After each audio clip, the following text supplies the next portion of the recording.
Good morning. Good morning, New Hampshire. Good morning up into Maine. Good morning, New England. Good morning, worldwide. Jack Heath, J Dog on the boards in our capital brand new studios. Hey, Alexa. Hey, Google, play the pulse of an age. A lot going on for a Tuesday. A lot going on this hour as we speak. Pete Hegseth, he's the nominee, or he's the president's nominee. The defense secretary is on Capitol Hill for his confirmation hearing this morning. Quite a scene on Capitol Hill. We're going to get a live report at about 9:15, 9:20 from our own person who's there live.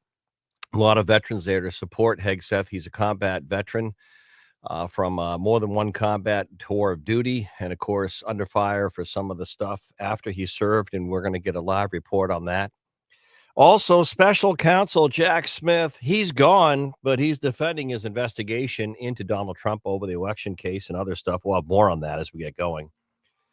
Hope you're having a good start to the morning. One of the other stories making news, I have to just chuckle for a moment, J-Dog, before I come to you. President Biden, today and tomorrow, on his way out, trying to do his best job at painting a sort of kind of his view of his administration, talking about things like foreign policy yesterday, actually defending the U.S. evacuation from Afghanistan. We'll come back to that. What a disaster that was. We'll have the latest on the L.A. wildfires now north of L.A. with the Santa Ana winds sparking something there. Our own Rory O'Neill, NBC News Radio national correspondent, joining us. So we got a packed show for you. Buckle up. We got a lot going on. And some of our regular contributors. We will tell you about some fun stuff happening at one of our ski areas in the 10 o'clock hour, thanks to our buddy Dan Egan. J-Dog, though, I have to tell you, I did watch, and I don't know if the Rams had a little bit of an emotional boost because of what's happening at home in L.A. playing in Arizona, but they made easier work of the Vikings than I thought they would. But you had said they're dangerous, they're a good team.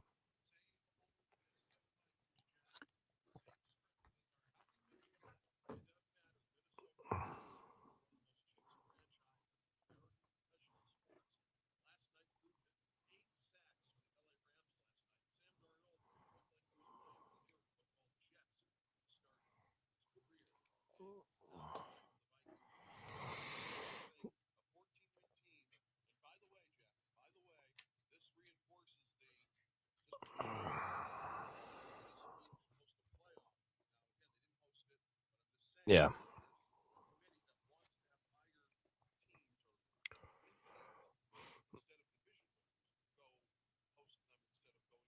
Well, it's true in any, yeah.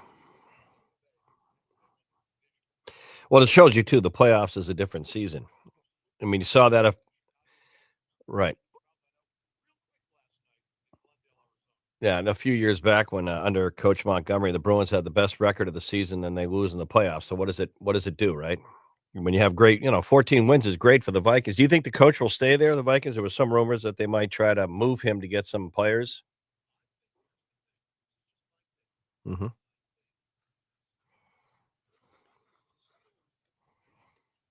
Oh, really? Wow, that's a premonition, huh? So I wanted to just there's a couple stories that I just have to react to because we're going to go live to Washington in a moment. The big story of today is not here in our region. It's really down in Washington. By the way, we got a pretty nice day out there. Got some sunshine going, and we're going to have it's going to be a little more seasonable tomorrow, but not a bad looking Tuesday. I was thinking on the way in this morning, I posted this on our page. Where did all the drones go? Isn't it amazing? Where did all the drones go? Where did all the drones go? But that's another story for another day. So I'm all for trying to do revisionist history to a point, but President Biden on his way out, I'm just going to tell you the way it is. I don't know what. I mean, let's just be very candid. Let's look at history and let's look at current events. And it is a tad ironic that we just had all the ceremonial goodbyes to former President Jimmy Carter. Truth be told, Carter was trounced by Ronald Reagan at reelection, out of control inflation, foreign policy. His presidency was deemed a domestic failure, but an outstanding human being post presidency. 100 years old on this earth and did a lot to help his fellow person. He really did. Jimmy Carter was a great example of life after being on the job, of how you live it. And he lived a very commendable life, as did the former first lady. The Carters did an awful lot to help a lot of people. Good example for all of us, and I mean that completely. There's no little wise guy comment at the end. That's true. But his presidency was deemed a failure, and Ronald Reagan made pretty easy work of coming in. Now, Joe Biden's leaving office, and I don't know. I really don't know. His legacy, obviously, at his age, after being in office, will not be anything like Carter. Was a relatively young person when he came up to here to New Hampshire, governor of Georgia. As he kind of played it very nicely, by the way. Just a, gee golly gee, peanut farmer, just a peanut farmer from Georgia, but he was a darn successful landowner and peanut farmer from Georgia. I don't know if you notice, people then and now like peanuts, even with all the new peanut butter allergy stuff. But he was relatively young when he came to New Hampshire in our first of the nation presidential primary, something the modern day Democrats want to take away. But he used this primary very well, stayed with families, really had no entourage, no real big money. And he won and went on. And New Hampshire helped Carter become president, the primary here. So he was on the younger side when he was out. Joe Biden's on the older side as he leaves. But as he leaves, Biden yesterday, I think tomorrow he's going to do a final goodbye from the Oval Office. You're not going to want to miss that. It's going to be must-view TV. Maybe Netflix will stream it. But talking about his foreign policy, and he actually praised the evacuation from Afghanistan. And this one just caught my attention.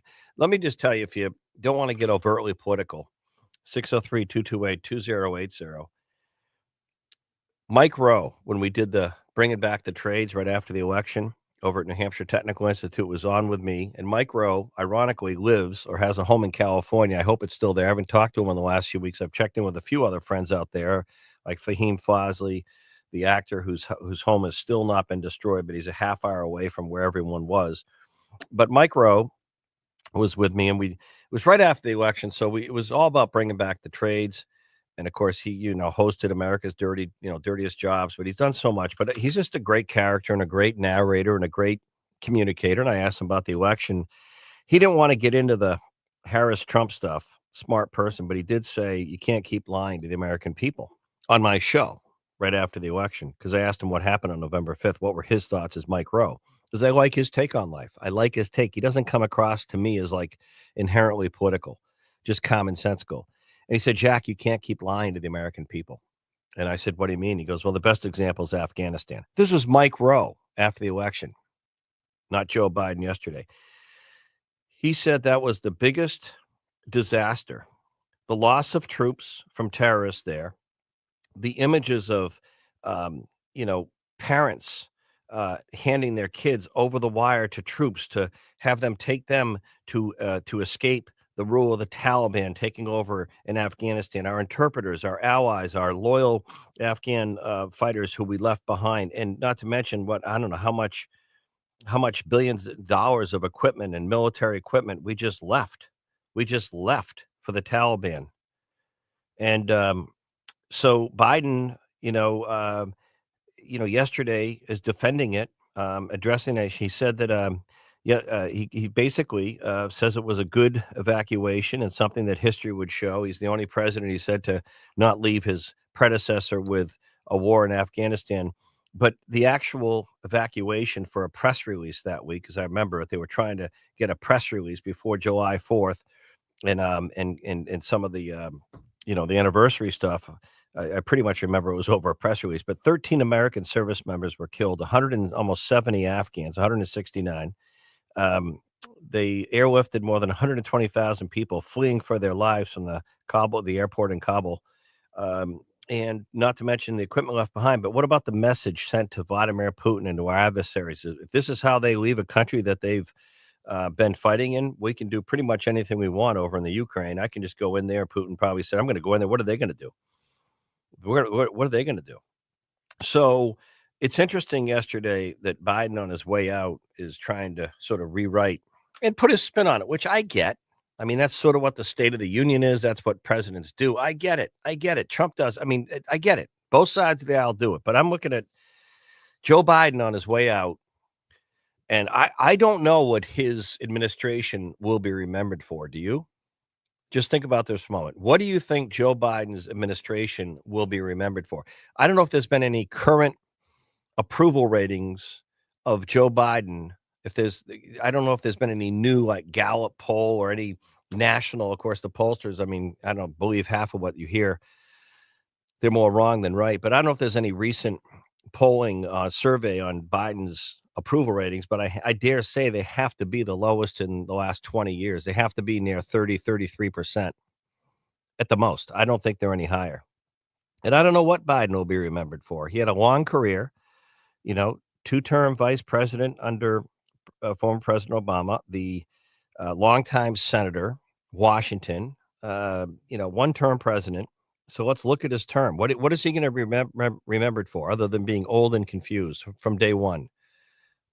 Shouldn't have run his own party, fuming that he ran again. Some say if he didn't run again and they had a primary, an open primary where Harris, the VP, would have to compete for the nomination before the Chicago convention, the Democrats might have done better. But I get a kick out of Biden now saying, "Oh, I could have beaten Trump. I could have beaten Trump." Yeah, right. That's funny. That's funny. That is actually a good one, Mr. President.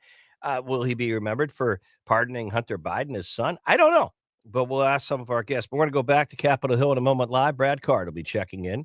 The confirmation hearing of Pete Hegseth. He's the nominee to be the defense secretary, but he's being grilled now in his confirmation hearings on Capitol Hill. We'll go live there next. Hey, Alexa, hey, Google, play the Pulse of an Age.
the disaster that it was in reality. We all saw it, by the way. It was ahead of the anniversary of 9/11. They had to do it for a press release.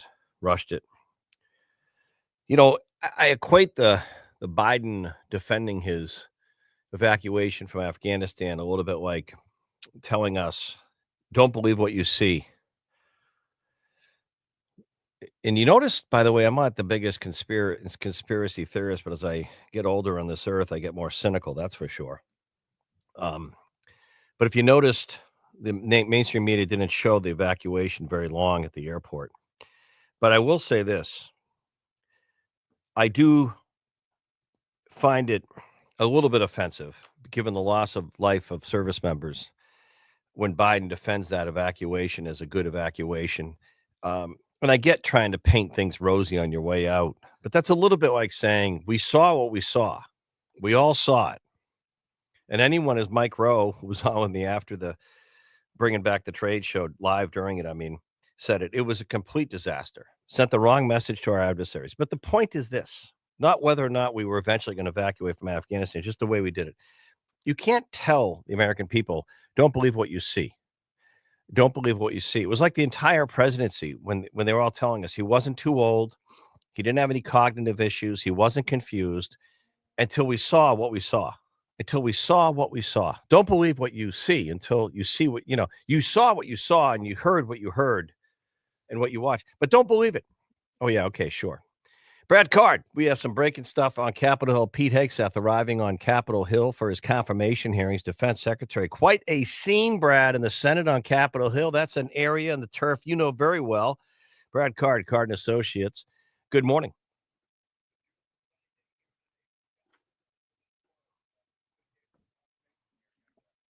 This may be, other than maybe Bobby Kennedy, I'm not sure. I'm not sure about Tulsi Gabbard. This may be one of the most contentious. And it was the first, I think, one of the first major nominations Trump made after November 5th. Tell us how this is going to play out, how long it's going to go. What do you think, Brad? Take it away.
Mm-hmm.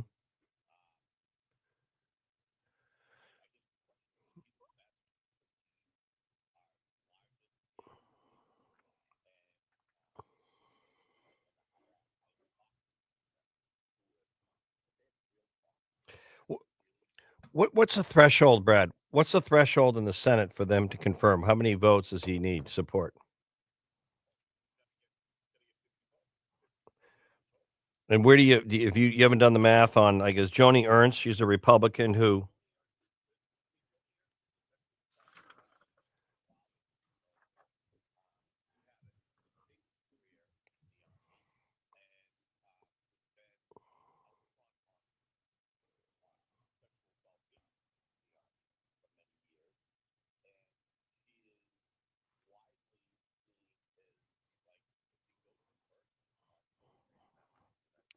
In fact, there were rumor mill that if the Hegseth nomination were in trouble, she might be someone Trump would consider. Or even though they've been even though they've been rivals, Ron DeSantis, Trump, that had leaked out whether or not it's true or not. But I think Trump is standing by Hegseth because I think he thinks he can beat this thing and win it, kind of win it out. I don't know though.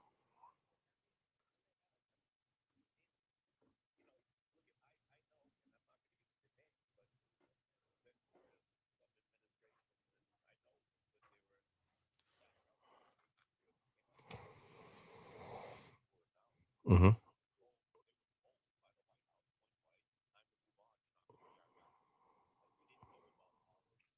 Well, I think I don't believe in, you know how quickly Trump has moved on transition in Palm Beach, his team meeting, and I think his first nominee was Hegseth, and some people knew about his military background. In fact, I hear he's gonna have a lot of, former, troop people he knows in the military up there trying to influence the Senate, but, Trump named him, and then some of this stuff started to pop out, and it looked like there might be a moment where he was or, the tea leaves were showing that would he be and then remember he went to that I think it was a funeral service in Florida for an officer who was killed or died and, sitting next to DeSantis, and then somehow it leaked out that Trump had asked DeSantis would he be defense secretary if Hegseth had to bow out, and then that story went away. It sort of stopped. Well, hold on. That story was sort of stopped, and then the rumor mill was, wait a minute, does Trump think that Hegseth, he's a fighter, can he win this? And I think Trump came around to thinking he can.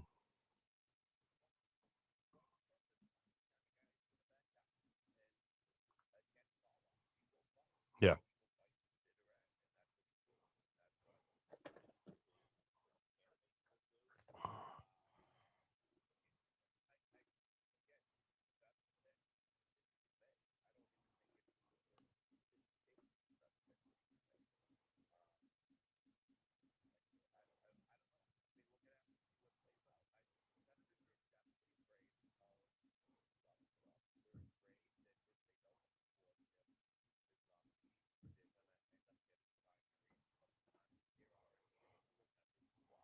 Mhm.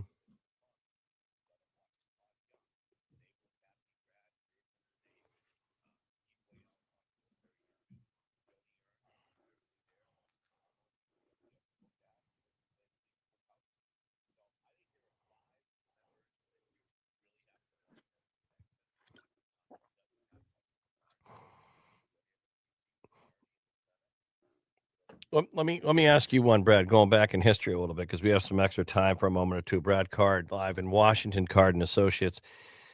You go back to the Kavanaugh Supreme Court hearings, albeit maybe more of a circus, but some of similar stuff on Kavanaugh going way back, remember? But this is more recent on Hegseth. But remember the whole stuff about drinking and allegations with the Supreme Court nominee? Hold on. Hold on. That was the biggest, most juvenile circus court I've ever seen. Schumer and the gang, the way they treated him, I thought it was disgusting, and it went on and went on and went on. Any potential of this one becoming a circus as well on Capitol Hill or not?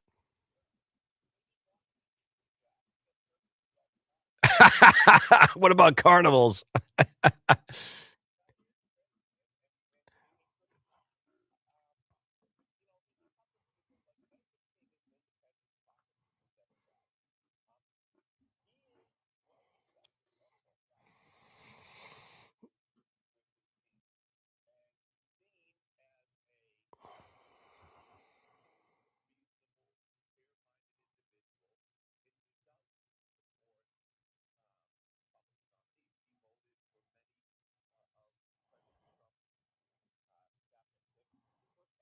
Mhm,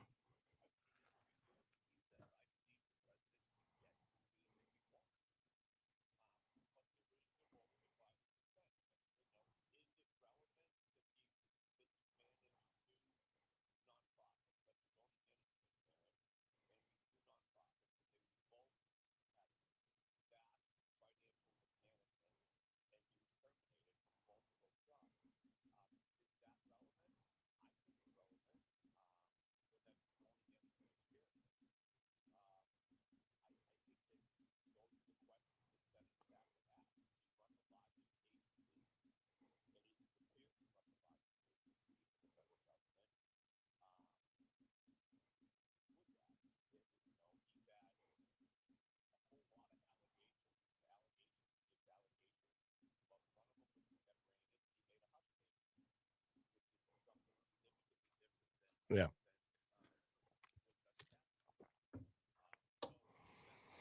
It's interesting.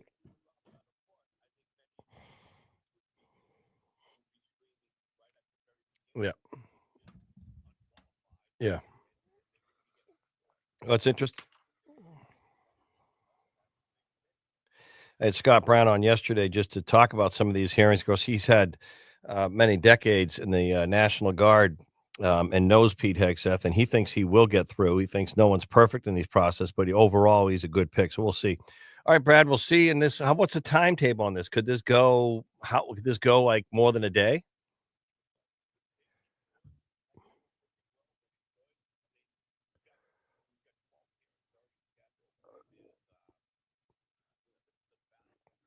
Yeah, normally a lot of this won't be happening till for the next few weeks, right?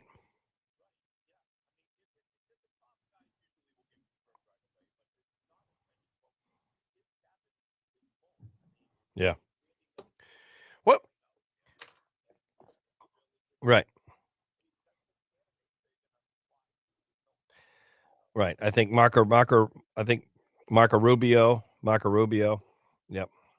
I think the VA secretary. Yeah, I think he'll get through. Hey, Brad, real quick before I let you go. So Joe Biden yesterday talked about his foreign policy, trying to tell us that history will judge the evacuation from Afghanistan as good. That's kind of insulting to me. And going to do his final goodbye, do his final goodbye tomorrow from the Oval Office. So he's moving on real quickly. I know he won't have the time after office that other presidents have had, just longevity wise. But how's he going to go down? What do people? I mean, honestly, in one sentence, if someone asks you, what do you think Biden will be most remembered for? In a year or two from now. No, but what do you think? What do you think he'll be? What do you think the one thing will be that people remember?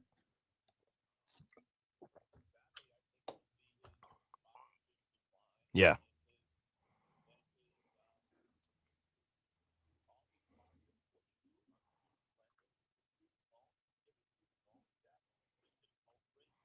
yeah. Well, I don't think he's doing it, but I know you know what I mean. No, he is. You're right. You're right.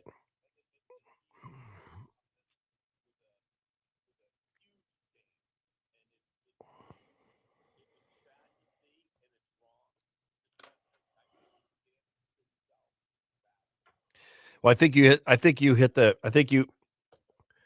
nail on the head. I think it's gonna be the cognitive decline. That's what people remember down the road. "Oh, yeah, he didn't know where he was or what he was doing." All right, Brad Card, thank you. We'll talk soon. By the way, I hear sources tell me that we're conspiring on a powerful, impactful political podcast coming soon.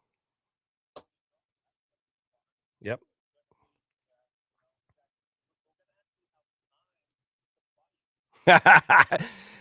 But Brad, a good hockey fight only lasts 2 or 3 minutes. All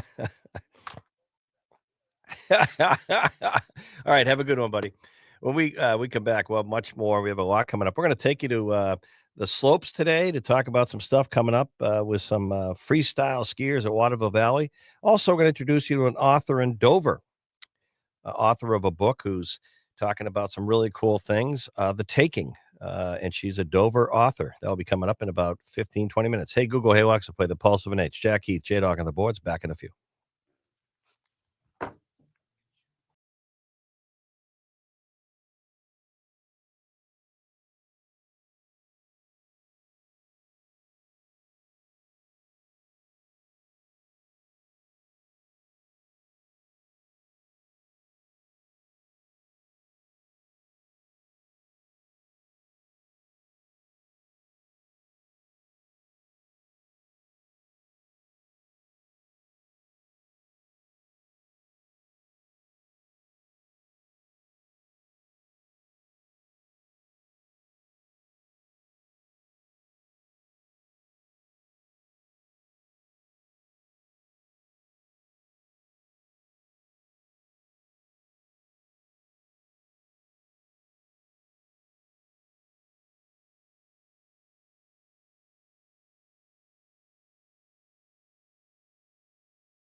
So we got a lot of pulse of an H stuff going on.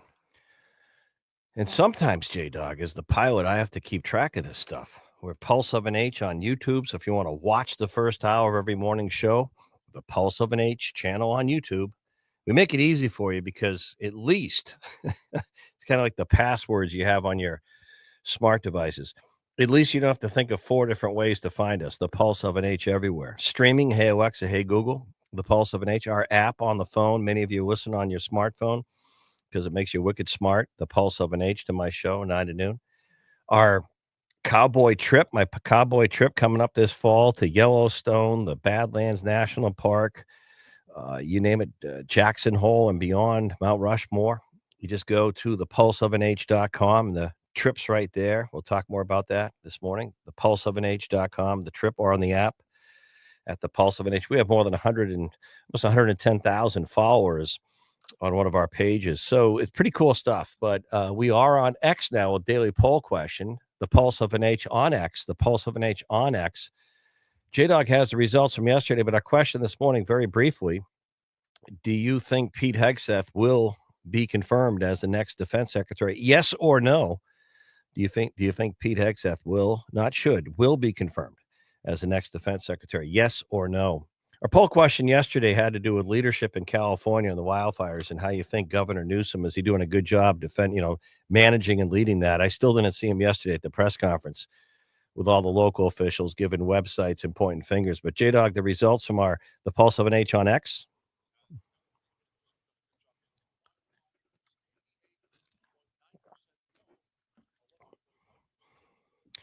And there you have it. We'll see how that bodes for things go forward. Sad news there is the Santa Ana winds back yesterday and today. Now there's a fire north of LA they're worried about. Rory O'Neill, NBC News Radio national correspondent, will be coming up with that in a little bit, top of the 11. As I said, we do have some pretty cool stuff happening on the outdoor side coming up as we get going. But before we get there, coming up when we come back, I just want to share this to take a break because the top of the 10, we're going to get right back into it. Those hearings in Washington are going on right now. Hegseth is seated.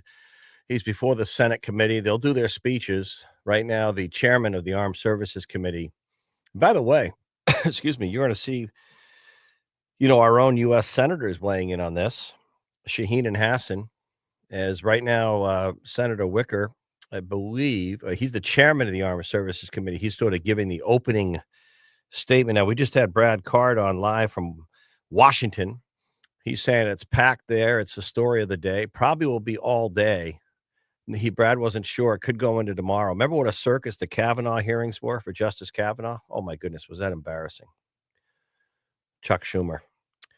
And remember at one point, Kavanaugh had enough. He just sat there. He goes, yeah, I like beer in college, Senator. Do you like red wine? Oh, my goodness. She's seen Schumer's face. It was hilarious.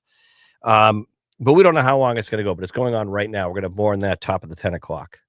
And the senators, they all give their pontificate before they start asking questions. But coming up to take a break, this is pretty cool. I always like to bring in local art and entertainment. Donna Layton has written a book, The Taking. And it's pretty cool because she, by the way, let's talk about her for a moment. She is a Dover, New Hampshire resident. The Taking is a suspenseful story talking about or depicting a loving but difficult relationship between a father and a daughter with strange events that underlie their everyday life in a small New England town. And she's had a lifelong interest in UFOs and the search for other intelligent life in the universe. And lately, that's been fueled more than it ever has been. Our fighter pilots, our aviation experts seeing stuff they can't explain. I won't even bring up the recent drone stuff. I don't think that was UFO activity. I think that was a domestic private company contracted for the next class of drones for the military testing them. But what do I know? But the sightings by our pilots, our commercial airline pilots, our fighter pilots, it beyond question now at this point. They've seen things that you just can't explain. The Taking was inspired by reports and legends of UFO sightings that have happened. So Donna's going to join us in a little bit, Donna Massey, and she's a Dover resident, talking about The Taking, and I think it's a fun stuff. We'll tell you how you can get the book, and I love promoting local authors. Hey, Google, hey, Alexa, play the Pulse of an H. Back with that next.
I do want to say as I introduce our next guest, and we'll go back to Capitol Hill Live, top of the 10 o'clock, and we'll cover the Los Angeles, the latest on the wildfires, top of the 11 with Rory O'Neill from NBC News Radio national correspondent, keeping an eye on the latest track or the Santa Ana winds and that, I guess, there's a new fire they're worried about north of LA. Coming up. But any authors out there, if you want to touch base with us, it's easy to find us at the Pulse of NH. And one of the authors did. I got a great email about this author. But if you're a local writer and like yours truly, who's written a few books, and you want, I'd love to. I love showcasing local authors and books and talent. It's a great way to help maybe alleviate some of the stress of our daily news. But Donna Massey from Dover joining us, local New Hampshire author. The Taking is the book, The Taking. And it sounds like it's a combination of sort of a passion for real life, unexplained mysteries, UFO. And lately, we've seen more stuff from commercial airline pilots to fighter pilots who are best of the best, seeing stuff they can't explain. Congress is aware of this stuff. The conspiracy theories have more fuel than ever. What's going on out there? We don't know, but she kind of blends it into a local novel and a story of a father and a daughter. I want Donna to tell us all about The Taking. Donna, thanks for being with us. Good morning, New Hampshire, the Pulse of NH. Well, talk about what it's like to confront the unknown and your book, what led to it. I think some of it is explained by your passion for this stuff, but how did you come up with the storyline?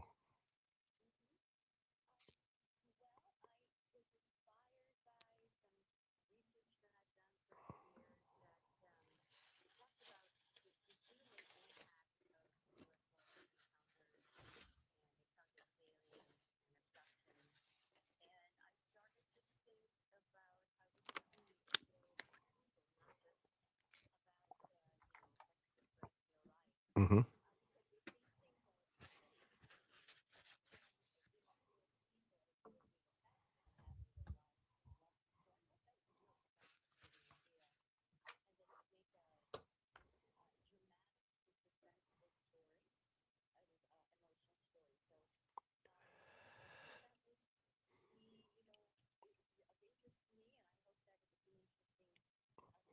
I think the timing is really good because so much of this is in the news. Donna, let's go back a little bit. The book, The Taking, and we'll talk about if it's available locally, but certainly I'm sure on Amazon. Donna Massey, Masi, Dona on Donna, one N. But Donna, I want to ask you, New Hampshire has some unique context here because maybe not recently, but correct me if I'm wrong. Up in and around Franconia Notch and in Exeter, New Hampshire, there were two fairly J Dog. You and I've talked about this on the show over the years, and I think even your mom, there was some story there, J Dog, that that we thought we had some local encounters right here at home. Now that was a long time ago, but just your reaction to those.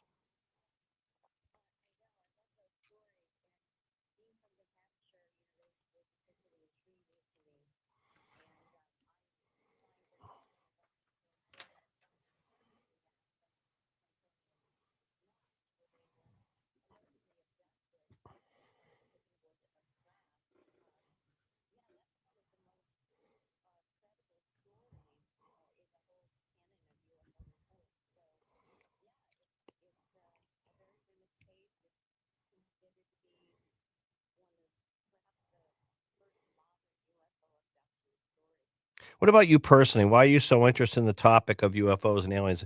Where does that come from? And what about your direct experience on your own end?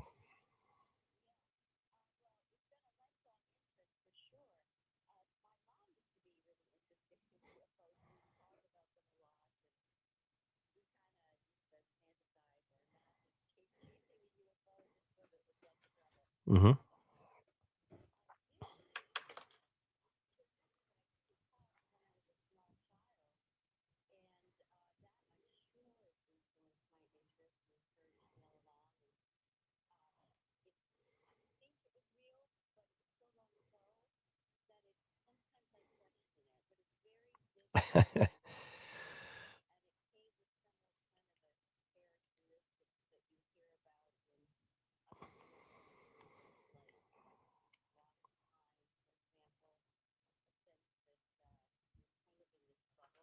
Mhm.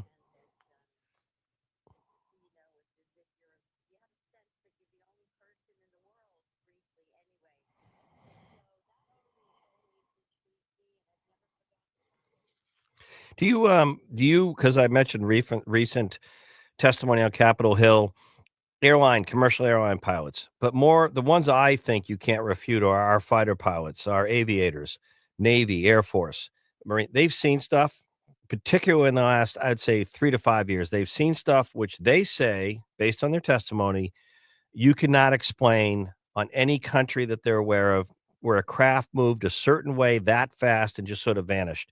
So my question is, and we can go back to, you know, uh, what's the Area 51 stuff, but do you think the government and other agencies or governments have engaged in any kind of effort to kind of keep this a little quiet about aliens among us or visiting Earth already? Or do you think that, do you believe in any of that there's sort of an effort to kind of squelch or quell some of this?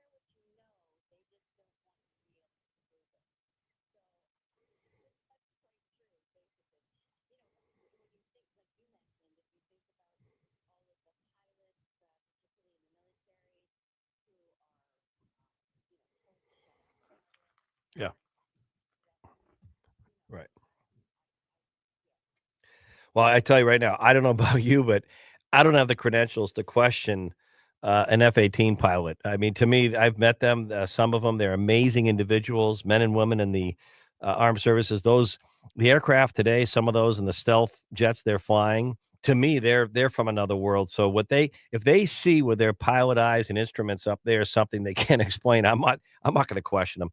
Real quickly, your passion for writing. I think you're at one point you've done playwright stuff. You live in New Hampshire over in Dover. Just talk about your love for writing.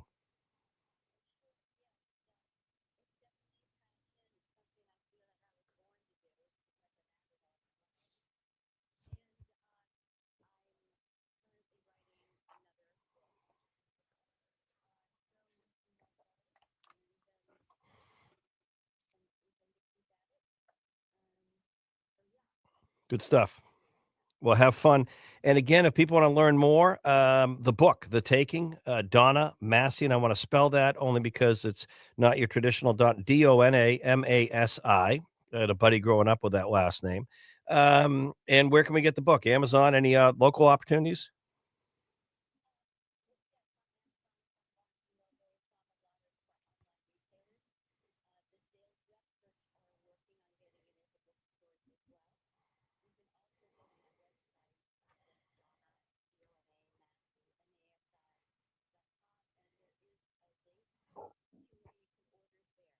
All right. Well, keep in touch with the show, Donna. Thank you. All right. And if you're an author out there and you've written a book, we just had Jennifer Vaughn on, J Dog. WMUR Zone. She's a buddy. She's written her, I don't know, was it? It's got to be 8 or 9 children books. Yeah, talking about an island. I think she calls it Rattlesnake Island, wasn't it? About a group of young juvenile, kids that were sentenced or sent up to an island in Maine, and some stuff happened. So I love doing the local stuff. All right, we're going to go right back to Capitol Hill in a moment. We come back. Good morning, New Hampshire. The pulse of an H. Hey, Google, hey, Alexa, play the Pulse of an H, our daily poll question on X at the Pulse of an H. Do you think Pete Hegseth will be confirmed as the defense secretary? Not should, will. And right now, he is being grilled, if you can believe that, or say on Capitol Hill, the Armed Services Committee in the Senate. They have to confirm and hear him. That's going to pretty much be an all day proceedings. This, of all the major Trump nominations, probably the most, well, volatile, potentially controversial, or animated. Hopefully, we don't see the circus, childish, immature behavior we saw during the Kavanaugh hearings for the Supreme Court. Some commentary. Hey, Alexa. Hey, Google. Play the Pulse of an H, hour number 2 coming up. And top of the 11, we'll take you out. The latest on the wildfires in the greater LA area, now maybe north of LA. Rory O'Neill, NBC News Radio national correspondent, will be joining us. And J Dog on the boards. We now know the divisional stuff for the weekend. We'll get into that as we get into our week. Not a bad looking Tuesday. Hey, Google. Hey, Alexa. Play the Pulse of an H.